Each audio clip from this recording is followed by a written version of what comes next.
first choice, and we reflected, of course, on the image there of Ariel Sharon and his legacy. But you're also looking at this story, an exclusive, it's claiming, UK to answer for Iraq war crimes. Lawyers demanding investigation goes to the International Criminal Court. 400 victims denounced British political and military leaders.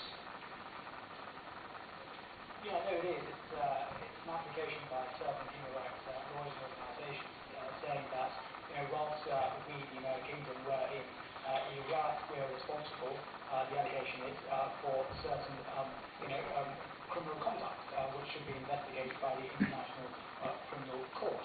And I have to say, these are, mere allegations at this stage. But what we have to say, in my view, is that our military, the British military, is one of the finest in the world. And of course, incidents happen. We have to deal with them. We accept a responsibility in the Baha Musa case, which was linked to detention of Iraqis in Iraq. But of course, let's see what the evidence is, and let's do what after that. And it's a German human rights organisation that's joined forces with British law firm to present this dossier. That's peculiar. It does seem rather odd. The question is, why haven't these allegations been investigated already? And it says that quite far down the article, the court has already acknowledged that there was little doubt that war crimes were committed, and in 2006 it said there was reasonable basis to believe that crimes within the jurisdiction of the court had been committed, namely willful killing and inhumane treatment. And at that time, the reason that there wasn't a deeper investigation was that the low number of cases, it says, so fewer than 20. But here, we're talking about this enormous dossier with cases of more than 400 arrests, and some of these stories are absolutely grim. They've got sort of picked out hooding prisoners and burning, electric shocks, threats to kill, and cultural and religious humiliation. But of course, you're quite right, these are allegations, but I think it sounds like we do need a deeper investigation. Well, the Ministry of Defence having no truck with it tonight. These matters are either under thorough investigation or have been dealt with through various means, including the Iraq Historic Allegations Team, independent public inquiries, the UK and European courts and Parliament. As such, further action, said the MOD, through the ICC is unnecessary when the issues and allegations are already known to the UK government. Action is in hand. So it's a pretty robust response, isn't it? Well, look, I think it should have a robust response. We have, a very proud history and respect for our armed forces, and there has been, accountability in the past. Like I say, in the inquiry in the Baha Musa case, where there was some culpability, and said what had gone on was wrong. But of course, if there is any merit in this case, let the ICC deal with it, and let the United Kingdom, fight the case to say that, as far as they're concerned, nothing wrong was done.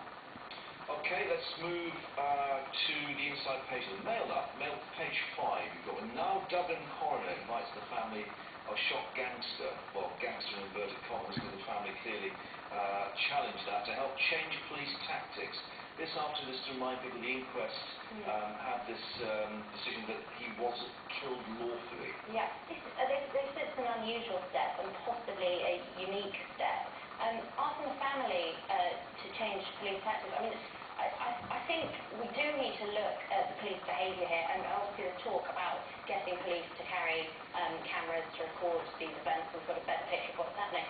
I think there's a broader point, which is that the police really desperately need to do more work on race relations. I know they've done an awful lot of work over the last couple of decades, but one of the things that strikes me is that we need more ethnic minority officers, and we need them at the top of the force. And I think lots of people would say that.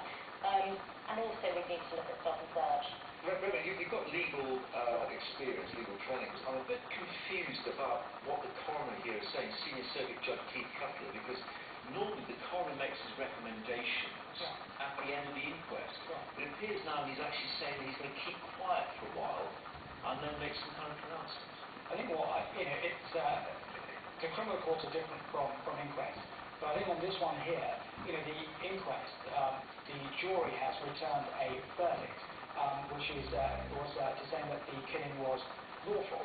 However, I think in inquest, the judge can make certain recommendations afterwards. I'm not certain, but I think it may be able to do that. And on that basis, he would then make certain recommendations. As the coroner from the inquest? As the coroner from the inquest. But my view on this is twofold. If Judge Cutler is asking the family to come and meet him to discuss some of those changes in relation to policing, will they have confidence in Judge Cutler to put that forcefully, considering he was the presiding coroner? But I thought that once a jury returned a verdict in an inquest, that affected at the end of the inquest.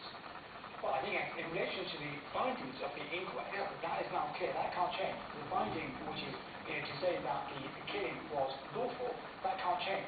But in relation to any recommendations on future good practice, I think that's where the judge. I think that may be the case. But I think the other point is this: is the fact if the family want to appeal the finding of the inquest, they have 3 months to do so. Which is why he may indicate he just wants to keep his counsel. For 3 months, and they then have to look at the reason for appealing it. I think one of the reasons could be that has to be is that the inquest was fundamentally flawed, and the process that was applied in that inquest was fundamentally flawed. So if the family are saying it was fundamentally flawed, are they then going to have the confidence in the person who presided over it? And given that we've heard them say that they want to keep fighting for justice, as they see it, it does seem like they're quite likely to appeal, and one would imagine there has been talk elsewhere. I would say they are likely to appeal if they feel they've had injustice, but what I would say is, are appeals from inquests successful on judicial review from precedent? The answer is not many. Well, particularly when it's a jury, I guess, that returns it rather than the coroner recording the verdict. It's a slightly different process. Yes, that's correct. That is correct. And a similar kind of case is in relation to the Harry Slater case from 1999, where somebody was killed by the police who had a wooden leg of a table, but it was in a bag, and they thought it was a weapon, but it wasn't. So that was appealed successfully. Then the Metropolitan Police appealed it again, and it was overturned. So it can be done. Right. Sunday Times. You've gone for the front page. Let's call up the Sunday Times, and there it is. And it is Obesity Czar calls for tax on juice. Now, this is on the left-hand side, next to the smiling faces of Sandra Bullock and Emma Thompson. This is them going head-to-head in the Golden Globes. It'll be interesting to see who wins on that. But this is the latest sort of alarm bell on sugar. Sugar is the big enemy of our times, apparently, sort of overtaking tobacco. Yeah, so she's looking at fruit juice, which we tend to think of as, sort of healthy thing, 1 of your 5 a day. And she's saying it should not be considered 1 of your 5 a day, and actually you should be taxing it, because actually it's just absolutely full of sugar. So who's saying this? This is Susan Jebb, who I believe she's a government advisor on obesity. Right. Yeah. Many orange juices have as much sugar as Coca-Cola and should not be included as one of the healthy 5-a-day fruit or vegetable portions recommended. Which is a bit puzzling, because, we were always told that the reason a lot of American kids were so healthy was that they were given orange juice when they were young, as opposed to youngsters in Britain in the post-war years. Well, it's got plenty of vitamin C, exactly, yeah. And it has got good things in it. But there's a lot of hazy sugar in a lot of food. And, for example, pasta sauces and soups that you wouldn't really think, they're there sort of to bulk it out, as well as obviously to sweetness and offset other flavours. Processed food again. Exactly, and in tons of ready meals with a ton of sugar. And somebody was posting this week quite how much sugar there is in a pizza, and it was a very big stack of sugar, which you just wouldn't imagine. I think this story is unlikely to gain, she's not going to win this.